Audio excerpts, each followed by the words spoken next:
I'm Jamie Scott, 30 years old. I thought I knew my family until one dinner made me realize I was wrong. A few months ago, my brother called sounding warm and friendly. "Hey Jamie, come to Bookbinders in Richmond tonight. Just a quick dinner, it's been a while." It had been 3 months since I'd seen them, so I agreed, thinking maybe this time they'd actually act like a real family. Big mistake.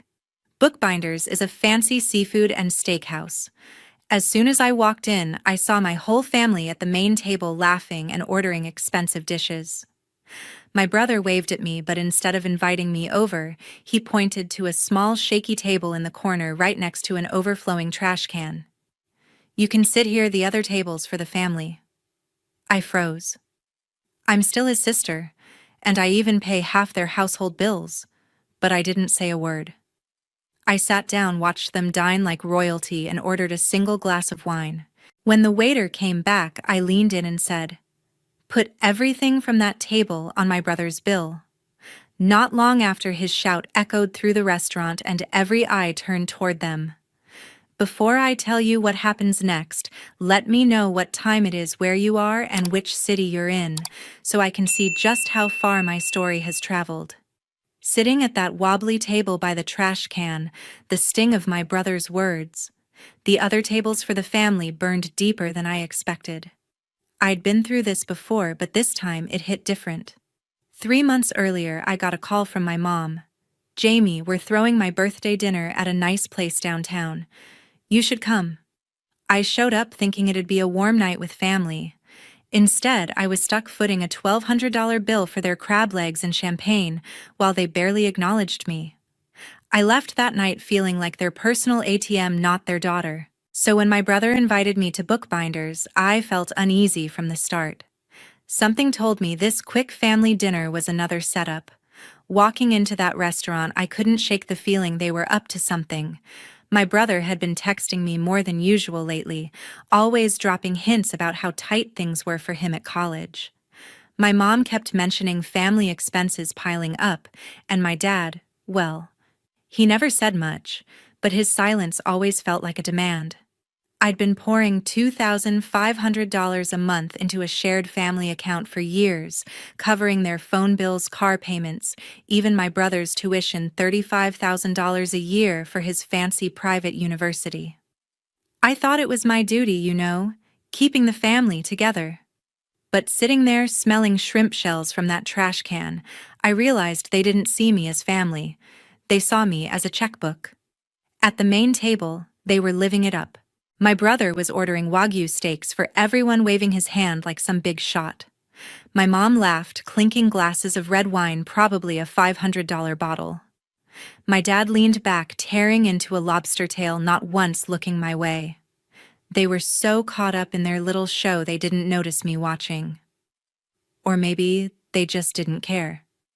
The waiter passed by and I caught his eye. "Everything from that table," I said, pointing to my family. "Put it on my brother's bill." He raised an eyebrow but nodded. I sipped my wine, feeling a spark of something I hadn't felt in years: control. I didn't stick around to see their faces when the bill came. I finished my drink, grabbed my purse, and slipped out the side door. The cool Richmond air hit me, and for a moment I felt free. My phone stayed quiet for about 30 minutes. Then it blew up. My brother's name flashed on the screen. I let it go to voicemail. When I played it later, his voice was shaking with rage. "Jamie, what the hell? $7,500? Are you insane? You better explain this." I didn't call back. I just sat on my couch, replaying his words, that smug "the other tables for the family" echoing in my head. He thought he could push me aside and still cash my checks. Not this time. That night, I started thinking about all the times they'd used me. My mom's birthday wasn't the first. There was the time my dad borrowed $500 for a new TV, never paid back. Or when my brother needed $1,000 for school supplies that somehow turned into a spring break trip to Miami. I'd let it slide, told myself it was what family does. But family doesn't seat you by the trash can. Family doesn't treat you like you're invisible unless they need something. The morning after I walked out of Bookbinders, my phone wouldn't stop buzzing with my brother's furious voicemails. I ignored everyone, letting them pile up like the trash by that table he'd stuck me at. I knew the storm was coming, and I wasn't wrong. By noon, there was a sharp knock on my apartment door in Richmond. I opened it, and there were my mom and dad, faces hard with anger. My mom clutched a crumpled receipt, her knuckles white, while my dad stood behind her, arms crossed, jaw clenched, like he was ready to tear into me. They didn't wait for me to invite them in. They pushed past, marched to my kitchen table, and my mom slapped the receipt down. "Explain this, Jamie," she said, her voice sharp as a knife. $7,500. What kind of game are you playing?" I leaned against the counter, forcing myself to stay calm. My heart was pounding, but I wasn't going to let them see it. "I paid for my wine," I said, keeping my voice steady. "That's it. You'll have to ask your son about the rest." My mom's eyes widened like she couldn't believe I'd dare push back. She opened her mouth, but my dad cut in, stepping closer, his voice low and biting. "You're being selfish, Jamie. You know how tough things have been for us. You can't just pull a stunt like this and walk away." Selfish. The word hit me like a slap. I'd been pouring $2,500 a month into their shared account for years. Car payments, phone bills, my brother's $35,000 tuition for his fancy college. I'd given up vacations, new clothes, my own savings, all to keep them afloat. And I was selfish. My mom sat down at the table, her tone shifting to something softer, but it felt rehearsed, like she'd practiced it in the car. "Jamie, I'm sorry if you felt left out at the dinner," she said, her eyes flicking to the receipt. "We didn't mean it. Your family, you know that. Let's just fix this. Okay, pay the bill and we'll make it right." Her words were sweet, but her face told a different story, cold, calculating, like she was reading a script. I stared at her, then at my dad, who wouldn't even look at me. He just stood there, arms still crossed, staring at the floor. That's when it hit me clear as day. They didn't come to apologize. They came to make sure I'd keep opening my wallet. To them, I wasn't their daughter. I was their bank. I shook my head, my voice firm. "I'm not paying it. Your son ordered the Wagyu steaks, the wine, the lobster. He can figure it out." My dad's face turned red, and he stepped closer, his voice rising. "You think you're better than us now? You think you can just cut us off like we're nothing?" He slammed his hand on the table, the receipt fluttering to the floor. I didn't flinch. I'd spent years shrinking under their anger, their guilt trips, their demands. But that night at Bookbinder's, sitting by that trash can, had flipped a switch. I wasn't their doormat anymore. "You sat there laughing, drinking your $500 wine," I said, looking at my mom. "You didn't even glance at me. You stuck me by the trash can and called it a family dinner. I'm done." My mom's face tightened, but she tried again, her voice dripping with fake concern. "Jamie, we're a family. We need to stick together. You've always helped us out. Don't stop now. We'll do better, I promise." She reached for my hand across the table, but I pulled back. Her promises were empty, and I was tired of believing them. I thought about the shared account, how I'd been depositing money every month, thinking it was for necessities, groceries, utilities, things to keep them going. But then I remembered the charges I'd seen over the years. Spa days for my mom, $300 a pop. New golf clubs for my dad, $500. My brother's school supplies that turned into a $1,000 trip to Miami. $2,500 a month straight from my savings, and they still treated me like I didn't belong. I looked at my mom, my voice steady but cold. "You didn't even look at me at that dinner. You sat there toasting to family while I was stuck smelling shrimp shells." "Family doesn't do that," my dad scoffed, rolling his eyes. "You're blowing this out of proportion, Jamie. It was just a table. Just a table." I wanted to scream. It wasn't just a table. It was years of being used, years of giving everything, my money, my time, my trust, and getting nothing but demands in return. I took a deep breath and said, "I'm done being your ATM. You want to talk family? Start acting like one." My mom's face fell, but not because she was hurt. She was scheming, her eyes darting to my dad like they were planning their next move. My dad just glared, his voice low. "You'll regret this, Jamie. You don't get to walk away from us." They turned and left without another word, the receipt still on the floor. I picked it up, staring at the numbers, $7,500. I didn't feel guilty. For the first time, I felt free. I'd been carrying their weight for so long, telling myself it was love, duty, family. But it wasn't. It was control. They didn't want me at their table unless I was paying for it. I sat on my couch, the apartment quiet except for the hum of the fridge. My phone buzzed again, another text from my brother, probably more yelling. I didn't open it. I knew what was coming next. They'd try to guilt me, manipulate me, maybe even lash out. The day after my mom and dad stormed out of my apartment, I was on edge, waiting for their next move. That afternoon, I sat down to work on my laptop, a cheap but reliable machine I used for my marketing job. I opened it, clicked to log in, and the screen froze. A message flashed, "No operating system found." My stomach sank. I rebooted, tried again. Same error. All my files, client presentations, spreadsheets, photos from my last trip with friends, gone. My hands shook as I opened the security camera app on my phone. I'd installed a small camera in my living room after a break-in scare last year, just to be safe. I pulled up the footage from the night before, and my blood ran cold. There was my dad sneaking into my apartment after our fight, hunched over my laptop, typing furiously. He'd used his spare key and wiped it clean. I sat there staring at the screen, my heart pounding. This wasn't just anger. This was sabotage. My dad didn't just want to guilt me into paying their bills, he wanted to hurt me, to punish me for standing up to them.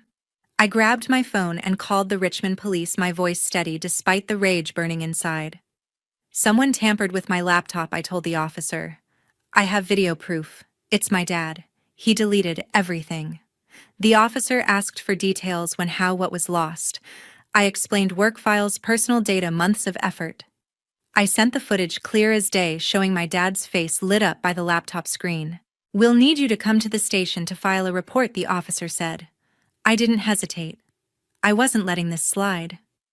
At the police station, I laid it all out: the dinner at Bookbinders, the $7,500 bill I'd stuck my brother with, the fight with my parents yesterday, and now this. The officer watched the footage, his face serious. "This is property damage," he said. "You can press charges, or we can mediate for compensation."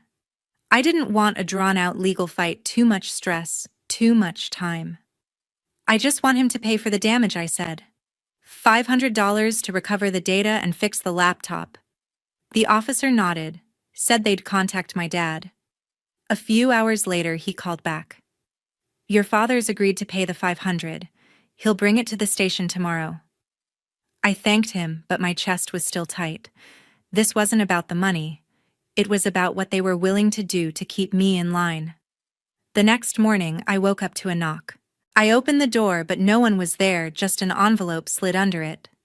Inside was a check for $500 and a note in my dad's handwriting: "Take it and drop this nonsense." No apology, no explanation, just his usual arrogance. I held the check, my hand steady now. He thought this would shut me up, make me fall back into my role as their cash machine. But it only made things clearer. They weren't just using me. They were willing to sabotage my life to keep control. I deposited the check at the bank, but the tension didn't fade. I knew this was just the beginning. They'd try something else, something worse. That night, I poured a glass of wine and opened the shared family account on my phone. I'd been avoiding it, not wanting to face how much I'd been bleeding for them, but I needed answers. I scrolled through the transactions and my jaw tightened with every line. Spa visits for my mom, $300 each, sometimes twice a month. A new set of golf clubs for my dad, $500. Restaurant charges, bar tabs, a weekend getaway to Virginia Beach. None of it for necessities like they always claimed. $2,500 a month straight from my savings, and they were living it up while I worked overtime to cover it. I thought about my brother's tuition, $35,000 a year, and how he'd never once thanked me, just smirked and stuck me by the trash can at Bookbinders. I closed the app. My mind racing. I'd always told myself I was helping them, keeping the family together, but this wasn't help. It was exploitation. They didn't care about me. They cared about what I could give them. I replayed the footage of my dad wiping my laptop, his face cold and deliberate. If he could sneak into my home and destroy my work, what else would they do? My phone buzzed a text from my mom. Jamie, we need to talk. Your dad's upset, but we can work this out. Come to our anniversary party next week. Let's be a family again. I stared at the message, my stomach twisting. A party. After he sabotaged my laptop, it was another trap, another way to pull me back in. A week after my dad slid that $500 check under my door, I was still reeling from his sabotage. Even so, I decided to go, not to make peace, but to end this on my terms. I spent the week drafting a letter, every word sharp and true, ready to lay bare their lies. When the day came, I drove to their house in the suburbs of Richmond, my heart pounding but my resolve ironclad. The house was decked out for their anniversary, string lights, a catered spread, relatives milling around with drinks in hand. My mom greeted me at the door, all smiles, as if she hadn't called me selfish a week ago. "Jamie, you came?" she said, pulling me into a hug that felt more like a performance. My dad stood nearby, nodding stiffly, his eyes avoiding mine. My brother was there too, leaning against the kitchen counter, smirking like nothing had happened. The air was thick with fake warmth, and I could feel the eyes of aunts, uncles, and cousins watching, waiting for me to play the good daughter. I didn't smile back. I wasn't here for their show. Halfway through the evening, my mom clinked her glass to get everyone's attention. "Thank you all for coming to celebrate our anniversary," she said, her voice sugary. "And thank you, Jamie, for always supporting us. We're so grateful." The room turned to me, clapping lightly, but her words twisted in my gut. Grateful for what? My money. I caught my brother's eye, and he raised his glass, his smirk widening. Then my dad stepped forward, his tone casual but pointed. "Jamie, we've got the catering bill covered, but it's $3,000. You'll take care of it, right? For the family." The room went quiet, relatives shifting uncomfortably, but no one spoke up. They all knew the drill. I was the one who paid. I stood up, my chair scraping against the floor. "No," I said loud enough for everyone to hear. "I'm not paying." My mom's smile froze and my dad's face darkened. My brother laughed like it was a joke, but I didn't waver. "You invited me here to be a family, but all you want is my money. I'm done." Whispers rippled through the room, cousins exchanging glances, but I kept going. "You stuck me by a trash can at Bookbinders, called me selfish when I wouldn't pay your $7,000 bill, and then you—" I pointed at my dad, wiped my laptop to punish me. "I'm not your bank anymore." My mom stepped forward, her voice low and urgent. "Jamie, this isn't the place. Let's talk privately." But I wasn't backing down. I pulled the letter from my purse and set it on the table, my hands steady. "This is for you," I said, looking at my mom, my dad, my brother. "It lists every cent you've spent from my account. Spa days, golf clubs, beach trips, $2,500 a month while I worked overtime to cover it. You're not a family, you're a business, and I'm out." The room was dead silent, relatives staring at the letter like it was a bomb. My dad's face turned red and my brother shouted, "You're embarrassing us." I didn't flinch. "No," I said, "you embarrassed yourselves." I turned and walked out, the sound of my heels echoing on the hardwood. My mom called after me. "Jamie, wait," but I didn't stop. I got in my car, the letter still burning in my mind. I'd listed everything: $300 spa visits, $500 golf clubs, $1,000 getaway to Virginia Beach, all charged to the shared account I'd funded for years. I thought about my brother's tuition, $35,000 a year, and how he'd smirked at me across that table. I thought about my dad sneaking into my apartment, wiping my laptop like it was nothing. I thought about my mom's fake apologies, her crocodile tears. They didn't deserve my money, my time, or my guilt. I drove back to Richmond, the weight of their expectations lifting with every mile. 1 week after I left my parents' anniversary party, my letter exposing their lies still burning in my mind, I was ready to cut the final ties. Driving away from their house, I'd felt the first taste of freedom, but I knew they'd come after me. Sitting in my Richmond apartment, I opened my banking app and stared at the shared family account I'd been funding for years.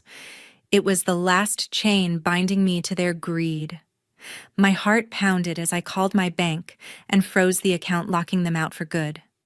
Then I contacted my brother's university and canceled the $35,000 tuition payment I'd been covering each year. It felt like ripping off a bandage, painful but necessary. I braced myself for the storm I knew would follow. The backlash came fast. That evening, my phone buzzed with a text from my brother. "You're unbelievable. Cutting my tuition. You're gonna ruin my life over one dinner. You're pathetic." His words stung, but they didn't surprise me.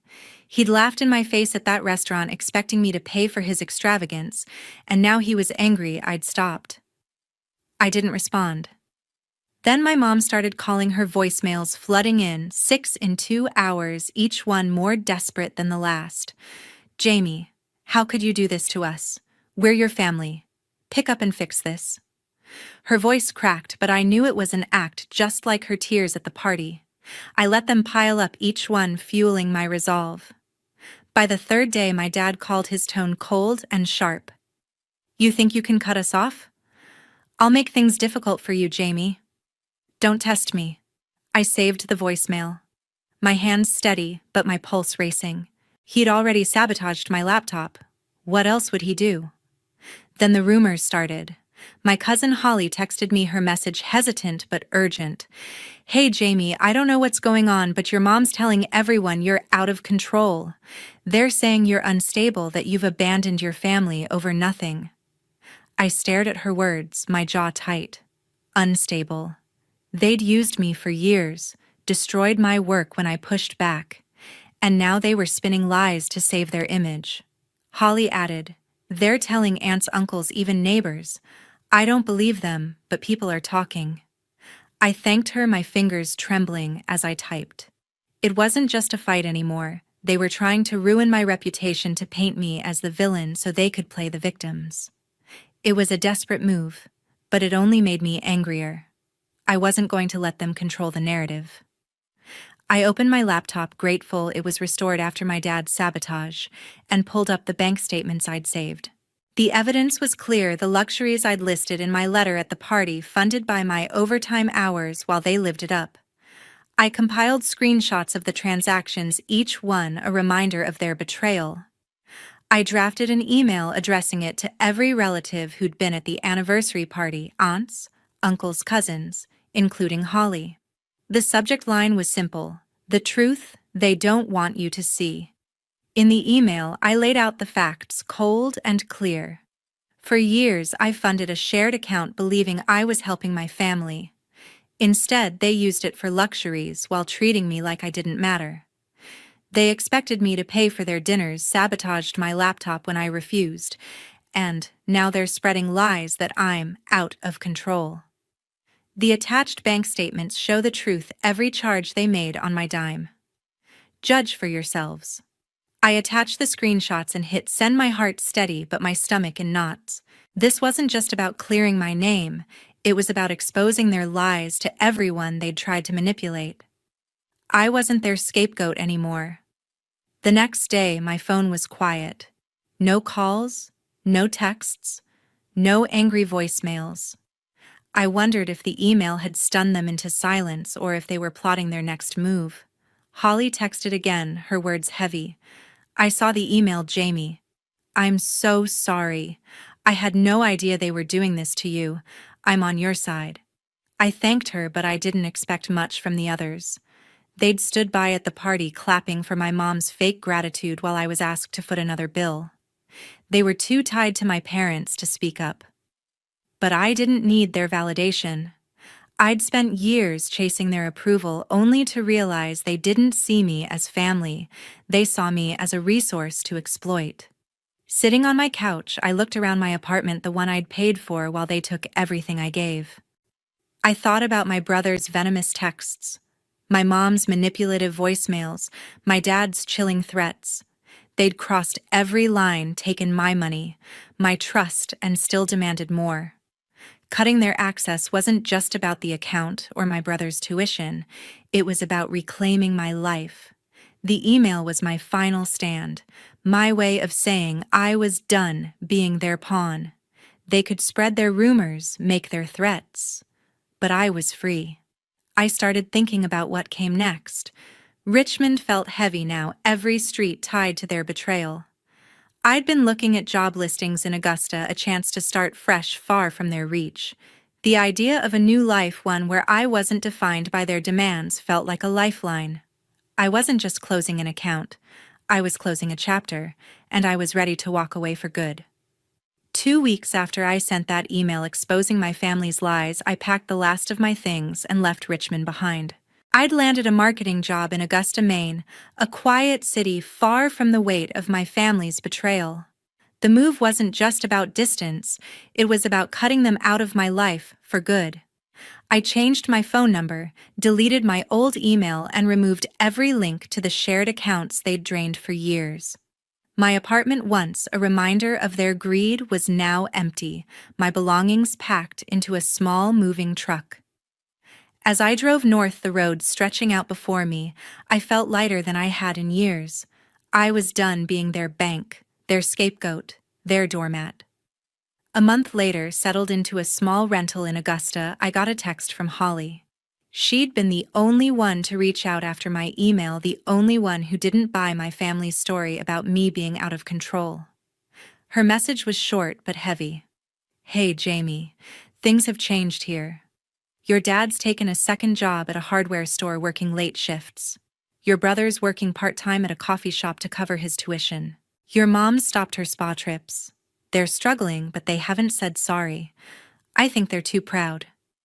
I read her words, waiting for guilt to hit, but it didn't. They'd had years to treat me with respect, to see me as more than a wallet. Instead, they'd stuck me by a trash can, sabotaged my laptop, spread lies about me. Now they were facing the consequences, living without my money, forced to fend for themselves. But their pride, their refusal to own up, told me they hadn't changed. They were still the same people who'd used me, and I wasn't going back. Holly added, "Some relatives stopped talking to them after your email. They saw the bank statements and it opened their eyes."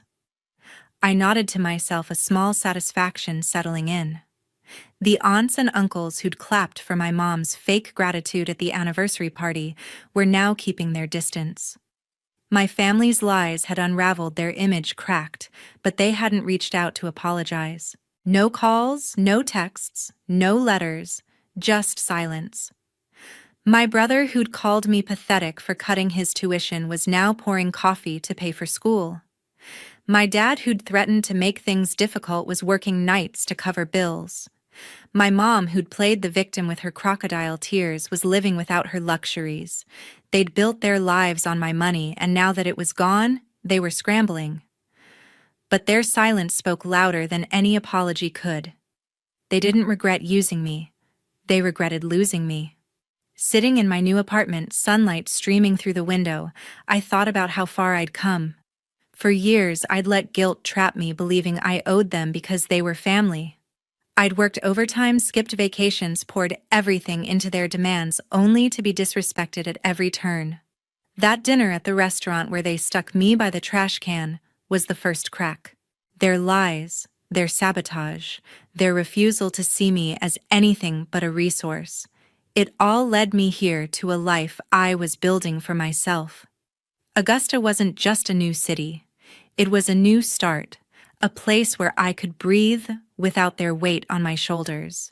If I could go back, I'd tell myself one thing: don't let family guilt trap you. Set boundaries, and when respect is gone, walk away. Family isn't about blood, it's about who treats you like you matter. I learned that the hard way, but I'm stronger for it. I'm not the girl who sat by the trash can anymore. I'm not the girl who paid for their lies. I'm free, and I'm never going back. To everyone watching, thank you for sticking with my story. It's been a wild ride, but sharing it has helped me heal. If this hit home for you, drop a comment. Have you ever had to set boundaries with family? How did you do it? Hit that subscribe button for more stories like this, and let's keep the conversation going. You're not alone, and you deserve to be respected. Thanks for being here. To Sinclair Fine Foods and our exciting new chapter. The crystal glasses clinked around the private dining room at Ellsworth, Boston's most exclusive restaurant. I smiled as Edward Kingston, lead investor at Meridian Capital, raised his glass with genuine enthusiasm. After months of negotiations, I'd finally secured an $8 million investment to take my family's specialty food business national. The champagne was flowing, the investors were beaming, and my parents looked happier than I'd seen them in years. My name is Madison Sinclair. 8 years ago, I walked away from a promising finance career to save my parents' struggling gourmet shop.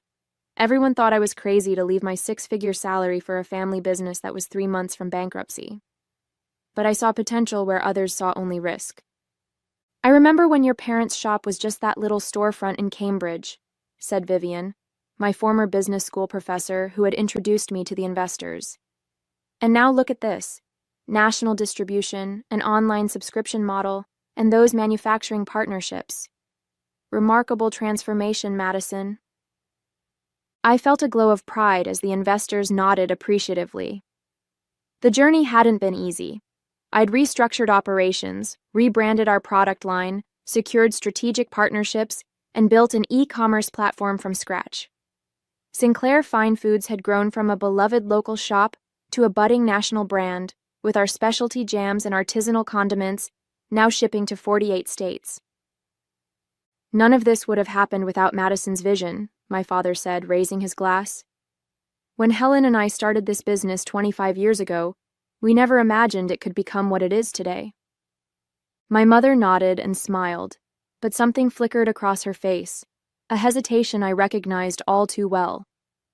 As the investors discussed expansion plans that I'd meticulously prepared, I felt my mother's hand slip into mine under the table. Madison, dear, she whispered, leaning close enough that her perfume enveloped me. This is all very exciting, but remember, when William returns from his program next month, he'll make a better CEO for the family business. You've done wonderful groundwork, but he has the right education for this scale. My brother William, the golden child who'd been traveling through Europe for the past year after getting his MBA, barely checking in on the family business I'd been rebuilding with my blood, sweat, and tears. I kept my smile firmly in place as I squeezed my mother's hand back, but ice was forming in my stomach.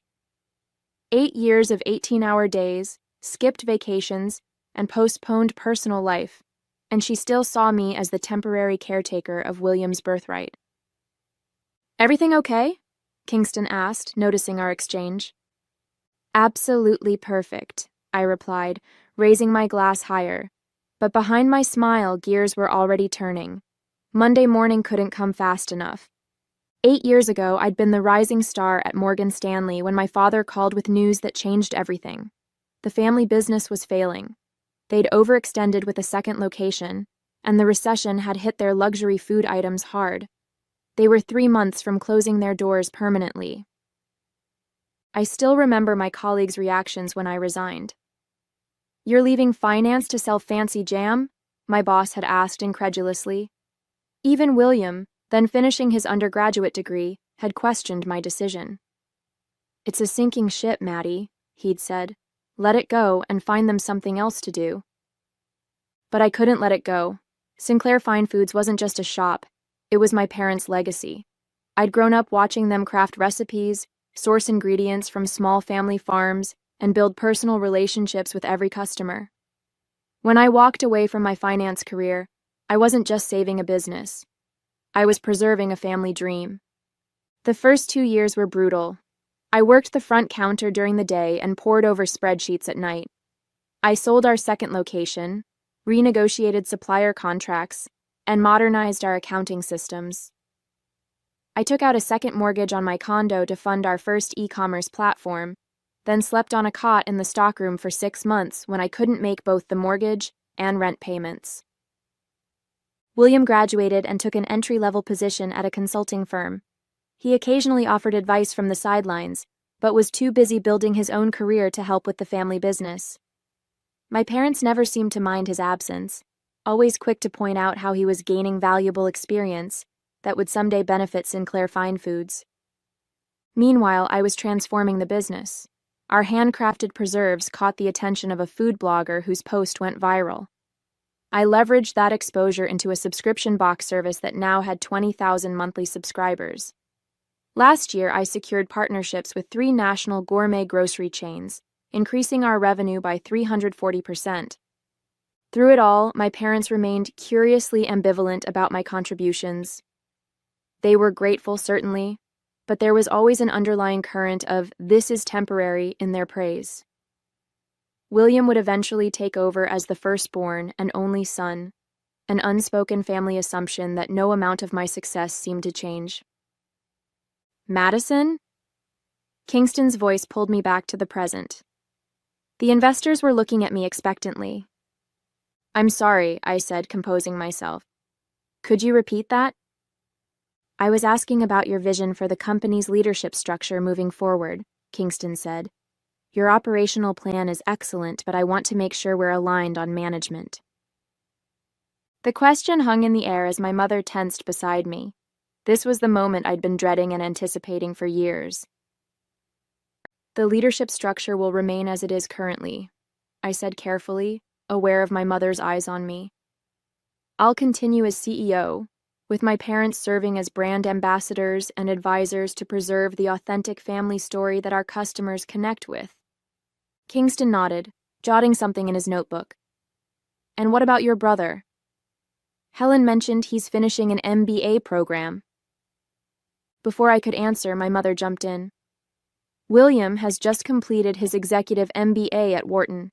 He'll be joining the leadership team next month, bringing valuable perspectives from his consulting experience." I kept my expression neutral despite the familiar sting.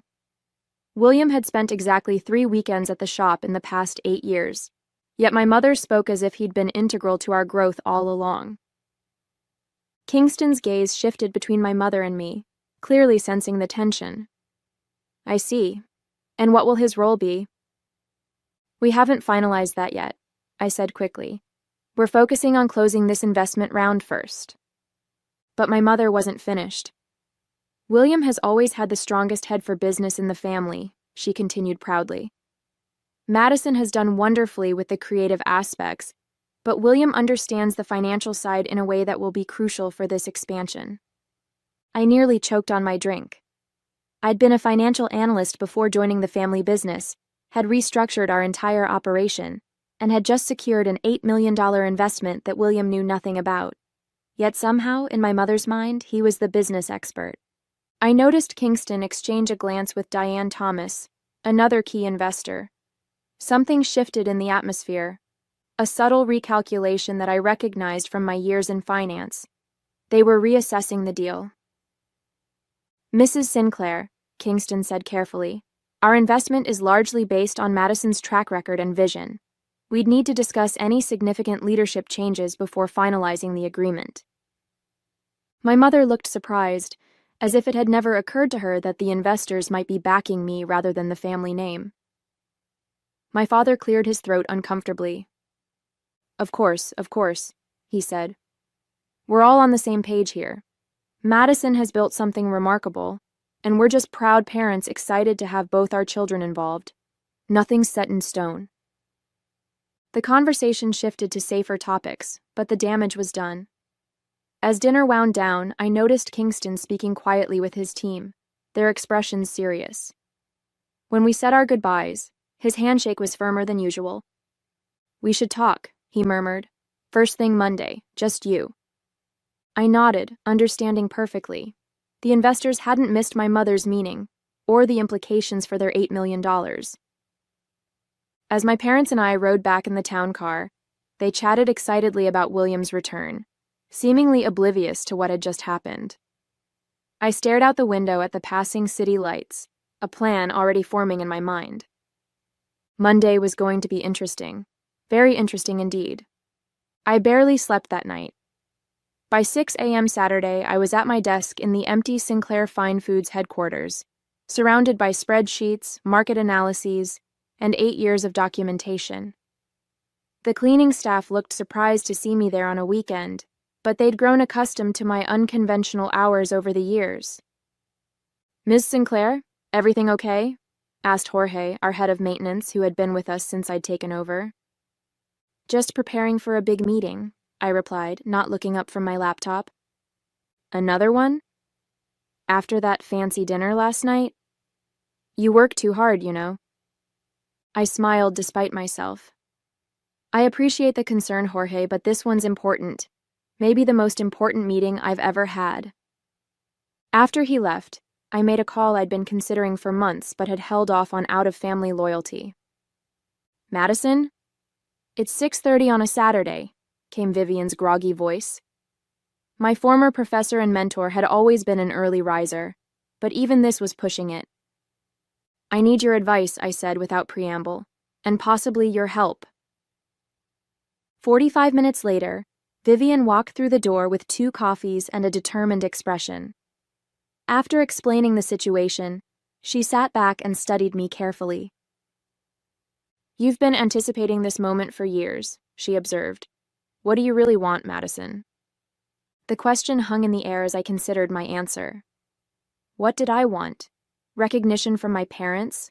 The CEO position I'd already been performing? Or something else entirely? "I want what I've earned," I said finally. "And I want to stop pretending that my family values my contribution." Vivian nodded. "Then let's make some calls." By noon, I'd spoken with Kingston and arranged an emergency meeting with the investment team for Sunday morning. I'd also called my loyal employees, Daphne from marketing, Jason from operations, and Tamara from product development, asking them to come in for an urgent strategy session. These were people who had been with me from the beginning, who had built this company alongside me while William was off finding himself before his MBA. My parents called twice, wanting to discuss exciting ideas William had shared for the business. I let the calls go to voicemail. This weekend wasn't about William or my parents. It was about securing my future, with or without Sinclair Fine Foods. Sunday morning arrived with a knot in my stomach. I'd barely slept, running financial projections until 3 a.m. Kingston and his team arrived at 9 sharp, their expressions a mix of concern and curiosity. "Madison," Kingston began as they settled into our conference room, "I've been in this business for 20 years, and I've learned to trust my instincts. Something happened at that dinner that concerns me." "You're right to be concerned," I said, sliding folders across the table to each of them. "Page 1 is the current organizational chart of Sinclair Fine Foods. Page 2 is what I suspect it will look like if my parents have their way after the investment closes." The second chart showed William as CEO, with me shifted to a vague creative director role with no real authority. Kingston frowned. "This wasn't what we discussed during our negotiations." "No," I agreed, "it wasn't. But it's been the unspoken plan in my family since I joined the business. No matter what I achieve, William is the presumed heir to the company." "And what's on page 3? Asked Diane Thomas, flipping forward in her folder. I took a deep breath. "That's my counterproposal." The room went quiet as the investors reviewed the document. It outlined a new company structure, one that didn't include my parents or the Sinclair name at all. "This is unexpected," Kingston said finally. "You're proposing we redirect our investment to a new entity that you would lead?" "Yes," I said, meeting his gaze steadily. "Let me show you why that makes financial sense for everyone involved." "The market validation already exists," I explained, clicking through a presentation I'd prepared overnight. "Our customer base doesn't primarily connect with the Sinclair name. They connect with our product quality and brand story, both of which I created." The investors listened intently as I detailed how our sales had grown. I showed them customer surveys where the attributes most associated with our brand, innovation, sustainability, and community connection, were all initiatives I had spearheaded, not legacy elements from my parents' original business. What about the manufacturing relationships? Asked Thomas. Wouldn't you be starting from zero? I shook my head. Our 3 main manufacturing partners have contracts with renewal provisions coming up next quarter. I've maintained those relationships personally for years. They know who really runs this business. As the meeting progressed, I laid out a complete business plan for a new company, one that would leverage everything I'd built at Sinclair Fine Foods, but without the family complications. This is impressive work for one weekend, Kingston remarked, but I'm guessing you've been thinking about this for much longer. I nodded. It's been my contingency plan for about 3 years. I've watched how my parents treat William versus how they treat me. I knew this day might come. After 2 hours of discussion, Kingston leaned back in his chair. We invested in you, Madison, not just the company. The Sinclair brand has value, certainly, but you're the visionary who transformed it. He exchanged glances with his team. We need to conduct proper due diligence on this new approach, but I'm inclined to redirect our investment as you've proposed, with some modifications to protect all parties. Relief washed over me. Thank you. I was prepared to walk away with nothing if necessary. That wouldn't serve anyone's interests, Kingston replied, least of all ours. But I have one condition. You need to have an honest conversation with your parents before we finalize anything. Give them a chance to recognize what they're about to lose. I wanted to refuse, to spare myself the inevitable pain of that confrontation. But I knew he was right. I'll speak with them tonight. After the investors left, I met with my core team, the people who had helped build the company alongside me. I hadn't told them about my contingency plan before, unsure if they would see it as disloyalty to the family business. I always wondered if you had an exit strategy, Daphne said after I explained the situation. The way your parents talk about William, it was only a matter of time. Jason nodded. We've worked with you for years, Madison, not with the Sinclair name. Are you saying you'd come with me? I asked, surprised by their immediate support. In a heartbeat, Tamara replied. We've already discussed it, actually.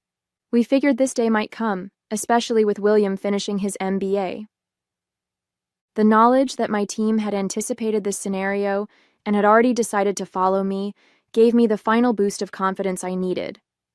They weren't just employees. They were allies who recognized my value even when my family didn't. That evening, I drove to my parents' house with a strange sense of calm. For years, I'd been fighting for recognition, trying to prove my worth through dedication and results. But now I understood. No amount of success would ever change how they saw me. William would always be their chosen successor, regardless of his minimal contribution or my proven track record. As I pulled into their driveway, my phone rang. It was William, calling from the airport. Hey, Maddie, he said cheerfully. Just landed. Mom said something about a big investment. Sounds like the timing of my return couldn't be better. I smiled to myself. The timing is perfect, I agreed. I'll see you tomorrow at the office. Tomorrow, Monday, when everything would change. The Sunday evening conversation with my parents went exactly as I'd expected. My mother was shocked that I would even consider abandoning the family legacy.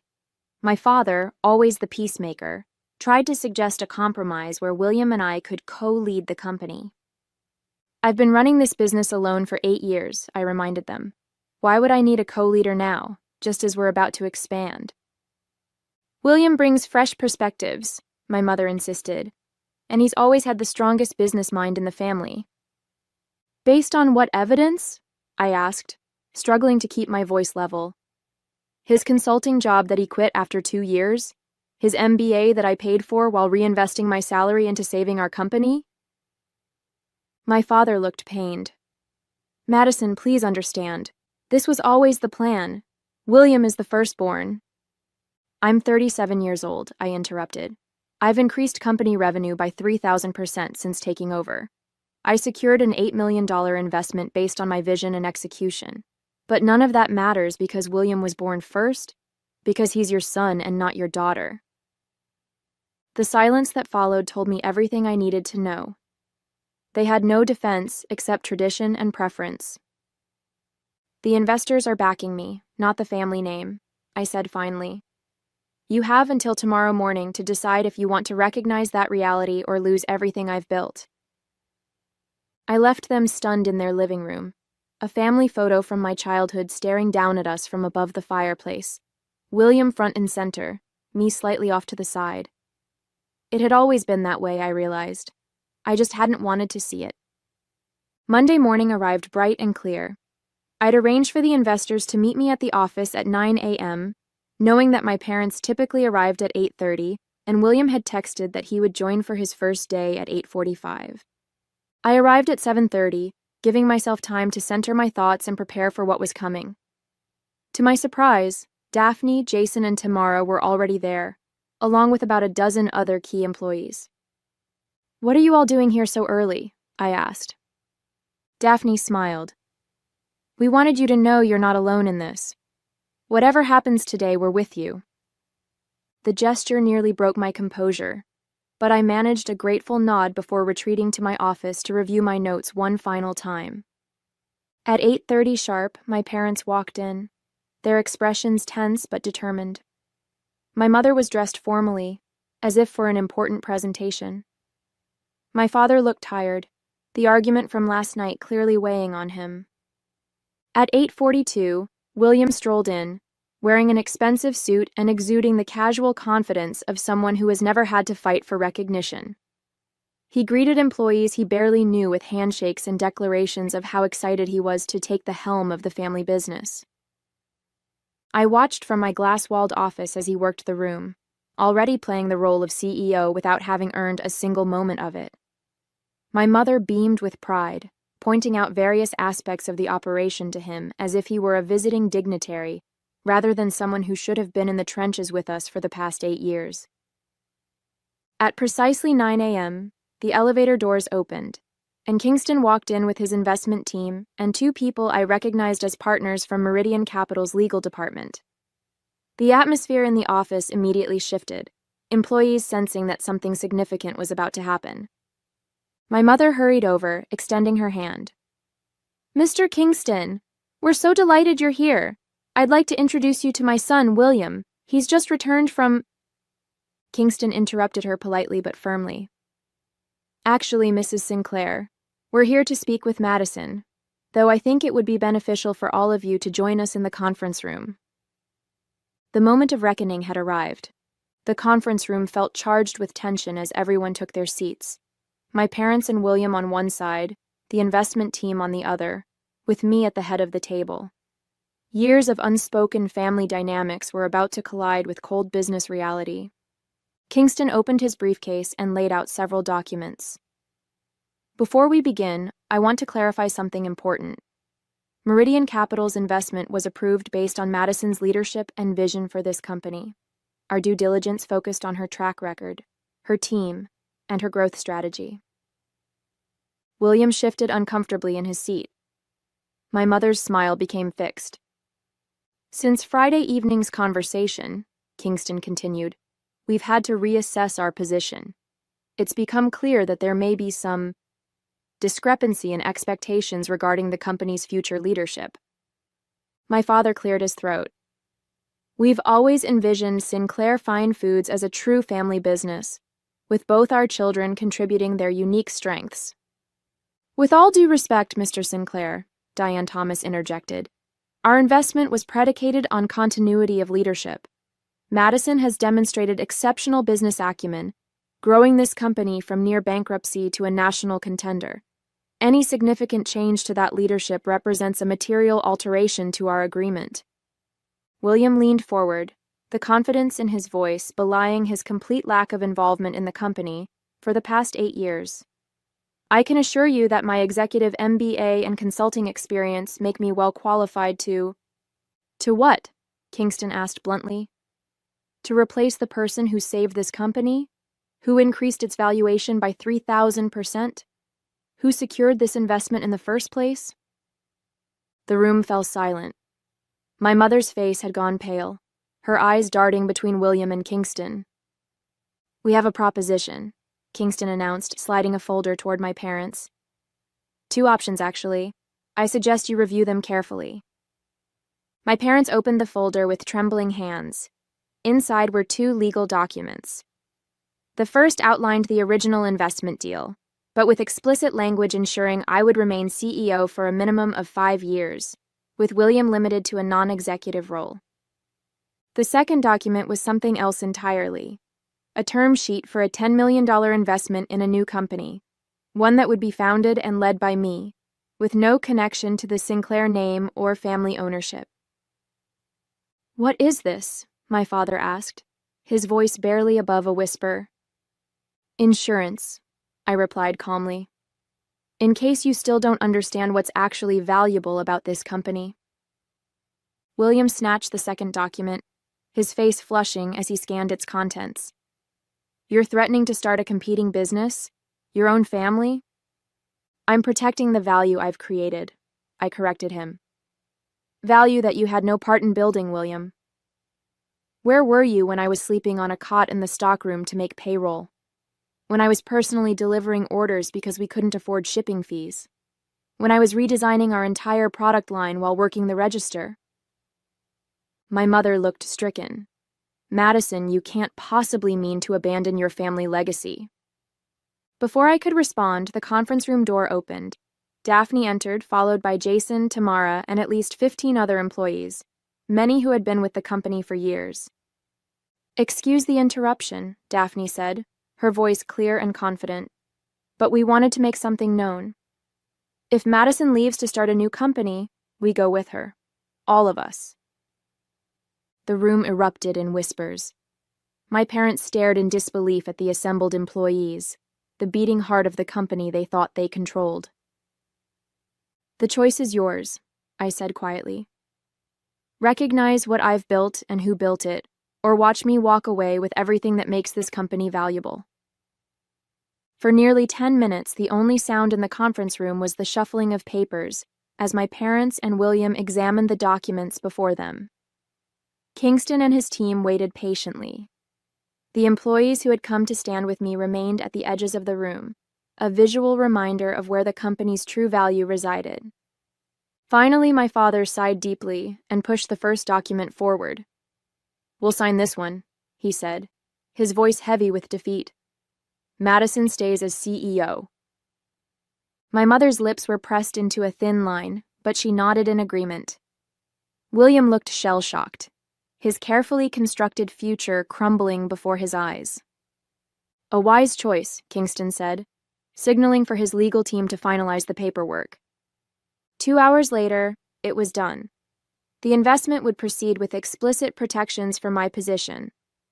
William would join the company as Vice President of Business Development, a role with clear boundaries and a reporting structure that positioned him under me. My parents would transition to brand ambassadors, stepping back from day-to-day operations entirely. That was 6 months ago. Today, Sinclair Fine Foods is thriving.